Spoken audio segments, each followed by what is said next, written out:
Captain Hook, 1 drop, Inkable, 1/2, Challenger +2 while challenging this character gets +2 attack. 1 lore.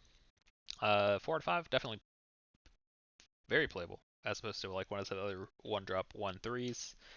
He can swing as a 3/2 for 1, which makes him pretty good. Fire the Cannons, 1 cost action, deal 2 damage to chosen character.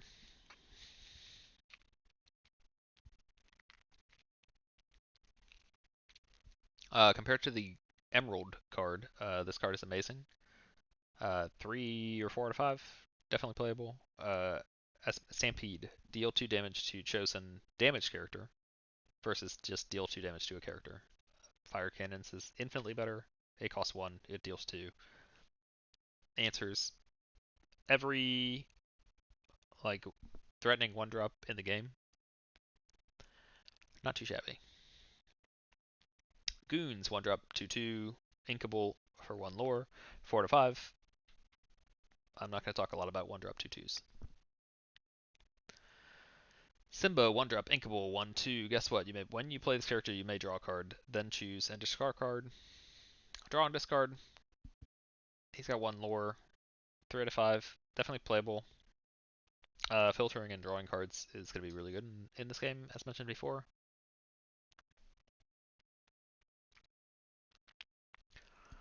Aladdin, 2 drop, Inkable, 2/1, 2 lore. The fact that he's got 2 lore at 2 drop, he's not quite a 1 drop, 1/1, 2 lore. Could make him a quick threat and shiftable into the strong Aladdin. So if you're playing like Steel Red, this gives you an Aladdin that you can Steel Ruby. This gives you an Aladdin that you can shift into. 3 to 5. Beast Mirror. 2 drop inkable item. Activate, pay 3 if you have no cards in your hand, draw a card. That is a very hefty price or requirement to have no cards in your hand to draw a card. If you're like blowing through your hand, paying 3 to draw a card versus the Amethyst Mirror, which is just pay 4 to draw a card. Questionable, but probably playable. 2 out of 5. Break. 2 cost inkable. Banish chosen item. So if items are really good, this is the answer to items. We've seen maybe. Have we seen a item? Have we seen a card that interacts with items? I don't think so. 3 out of 5. 2 cost inkable frying pan. Banish this item. Chosen character can't challenge during their next turn. Slowing down challenging. Like it can be a condition, it can be a strategy that you're going for, but why? This would be the opposite of a lot of the things that I was talking about in Emerald, which is like controlling when your opponents can quest. This is controlling when your opponents can challenge. And if my opponent can't challenge my characters, what are they going to do with their characters? They're going to quest. And if they're questing, they're gaining lore. And if they're getting lore, they're getting closer to winning. But they're not answering me from getting closer to winning. So maybe in a world that's a winning strategy. It's definitely more stopping your opponent from stopping you from winning the game than just stopping your opponent and not losing the game. So I actually don't know where to put frying pan. 2 out of 5. Prince Eric, 2 cost inkable, 1/3 challenger +2. While challenging, this character gets +2 attack, 1 lore. So he's 3/3 when he challenges, and he's a 2 cost. Give him another lore, and then he's good. This is a 1 out of 5. 2 cost Inkable Ransack. Draw 2 cards, then choose and discard 2 cards. So I play Ransack. I draw 2 cards, and then I discard 2 cards.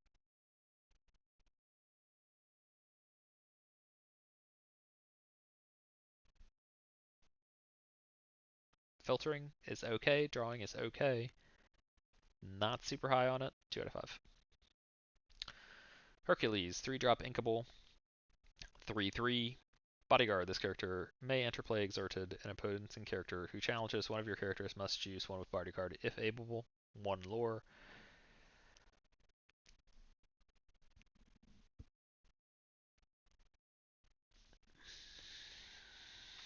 2 out of 5. I don't think this effect is strong enough to really do much anything. It's protecting some of your other characters, but in what world is that going to be like really good for you? In the future, I think Bodyguard can be a good mechanic, but make this like a 1/5 even. Kristoff, 3-drop, Inkable, 3/3, 2 lore. So he's got good stats for 3 out of 5. It's definitely playable. I could go back a little bit and talk about Hercules in like very aggressive decks, like to protect your other lore generators. There's argument to be made that this is a little better in that instance, but I'm not sold yet.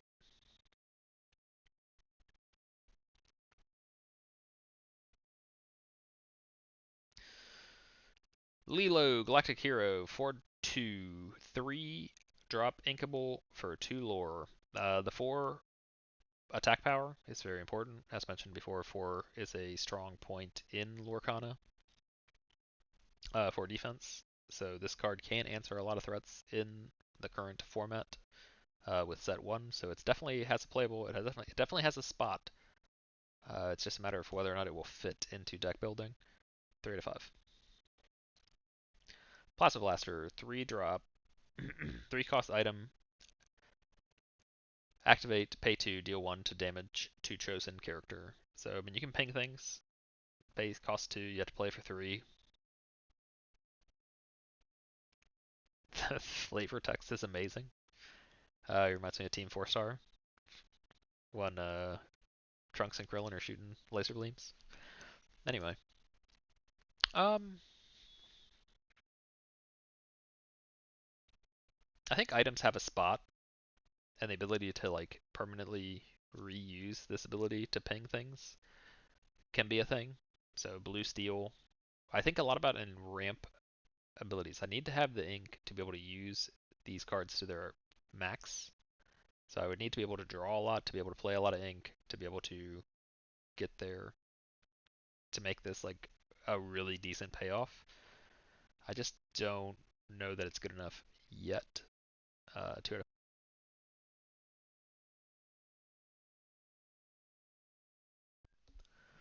3 cost smash action inkable. Deal 3 damage to chosen character. Deal pay 3 to deal 3. So we have pay 1 to deal 2, and we have pay 3 to deal 3. So that doesn't really add up. Um, but I still think this is a fine card. 3 out of 5, definitely playable. I would rather this have been pay 3 to deal 4. 4 again, strong point in Lorcana, but I'm okay with it. Tinkerbell, 3-drop Inkable, 2/4. Activate, draw card, then choose and discard a card. 1 lore. 4 stat defense. It's pretty good breakpoint to be able to do much of anything with. The drawing cards, discarding cards, filtering cards is okay. She is inkable and she is shiftable into the 6-drop Tinkerbell. That is insane. So 3 out of 5. 4-drop Captain Hook, not inkable, 3/4, double the powder. When you play this character, you may return an action card named Pirate Cannons from your discard pile to your hand. Um, as I've mentioned, like I'm a big fan of replaying out of the discard pile. So playing this gets you something out of your discard pile to be able to reuse. Fire the Cannons is already pretty good at 1 deal 2. Very cost effective. So this seems like a good way to answer something early on the board and then bring back Fire the Cannons so that you can answer something later. 3 out of 5. 5 out of 5, Donald Duck, Musketeer, one of the best arts in the game. Not much else to say about it. Your Musketeer characters gain evasive, so great, but only during your turn. It should be all, again, effects like this should be all turns. Like, I don't understand how it goes through design and, playtesters may be like, this is too strong to have all characters gain evasive during all turns. So we only need to have it during your turn. So this card just says, I'm going to give it evasive so I can challenge your evasive characters, but then you can just challenge me right back. Eh. But we talked a little bit about Bodyguard earlier with Hercules, and the stat line lines up a little bit better by giving him 5 defense. So you can throw Donald Duck down, exert him, and then they have to challenge Donald Duck first. Hans, 4-drop, Inkable, 3/3. Stage a little accident whenever this character quests. You may deal 1 damage to chosen character, 2 lore. Yeah, the ping effects can be very good. I think this Sagar's pretty good. 3 out of 5. Definitely a solid playable. Ping effects can add up. Musketeer Tabard. Item, 4 cost. Whenever one of your characters with Bodyguard is banished, you may draw a card. So we have Hercules and Donald Duck so far. Drawing card seems good. Still going to give it a 3 out of 5. Pretty expensive though. 5 out of 5. This is one of the best cards in Lorcana, and nobody can tell me different. A whole new world. Character costs 5 more, can exhaust to sing this song for free. Each player discards their hand and draws 7 cards. So it has 2 different mechanics that you can use with it. In very aggressive decks, it refills your hand so that you can keep playing out your threats. The argument against it would be, well, your opponent discards their hand and draws 7 cards too. If I'm progressing my game plan, I'm expecting to win the game. If my opponent draws an answer that they need to do something, maybe they discarded the answer that they need. It's a slippery argument either way. The other kind of argument for a whole new world is that if you cannot draw a card on your turn, you lose the game. And this is a card that is going to play into that as sets build upon themselves. Like forcing your opponent to discard their hand and then draw 7 cards, and then the potential to do it multiple times because it is a song and characters with cost 5 more can tap to sing the songs for free. Like you can whatever world exists that you have 4 5 cost characters in play and 4 whole new worlds in your hand, or draw into 4 new whole world. Yeah, chain into 4 whole new worlds. Yeah, so like that's 28 cards out of 60 cards in a deck.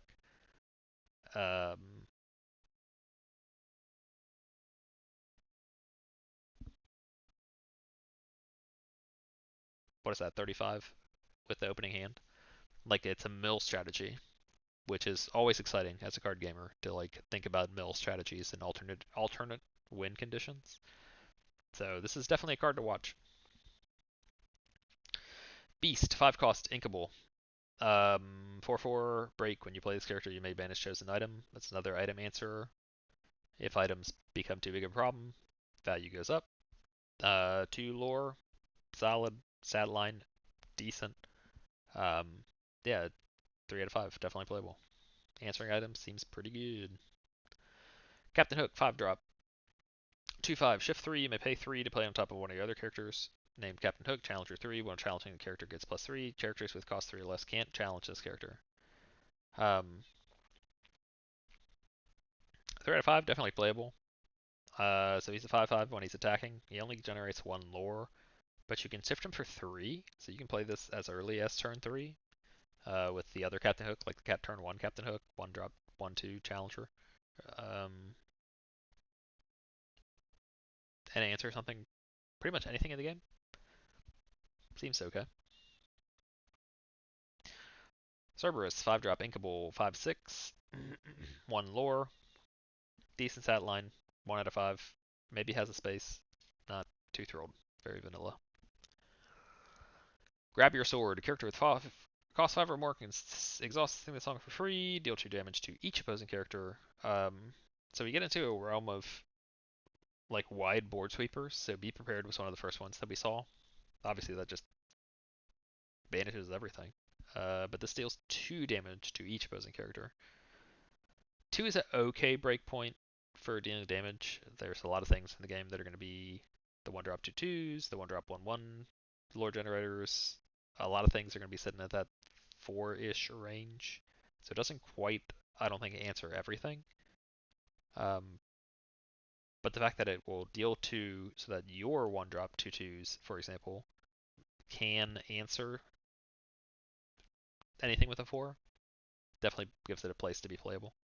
4 out of 5. Simba, 5 cost, 3/5. I know what I have to do. During your turn, whenever this character banishes another character in a challenge, you gain 1 lore. This is weaker Aladdin.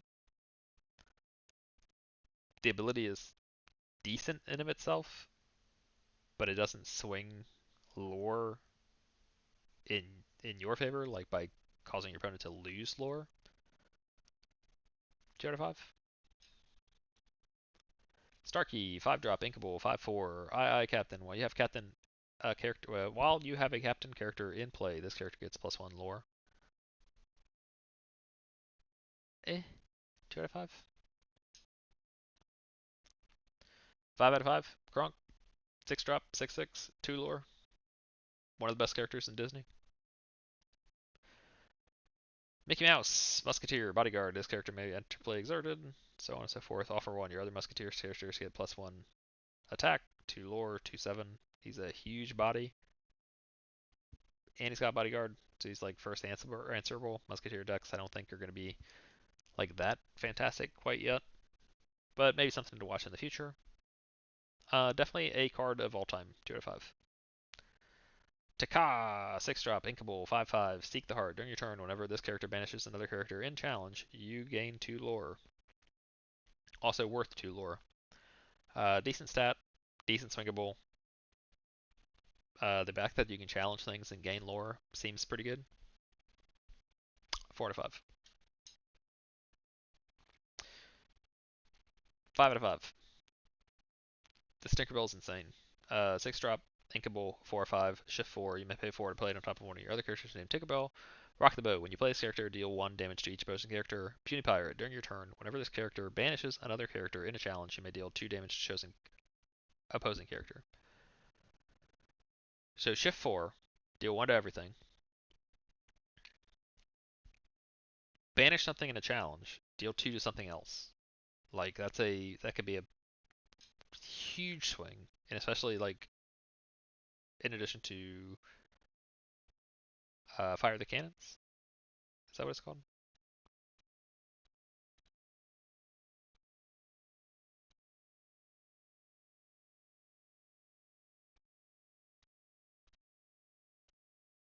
Not Fire the Cannons. That's the 1-drop.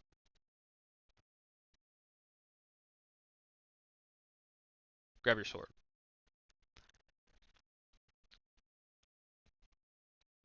So you can play this, deal 1 to everything, and then grab your sword and deal 2 to everything. So you're up to 3 damage to everything.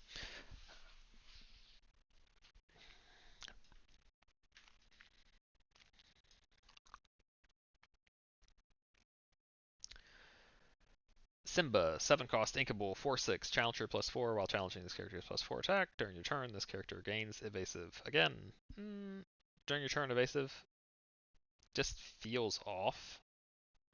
The fact that he swings this 8/6, he answers Ursula. Whoop-de-doo. He's got 2 lore, 2 out of 5. Gantu, 6/6, 8-drop, inkable. Characters with cost 2 or less can't challenge your characters.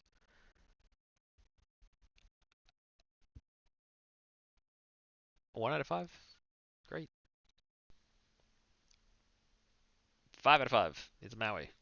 8-drop, inkable, 8/8, 3 lore.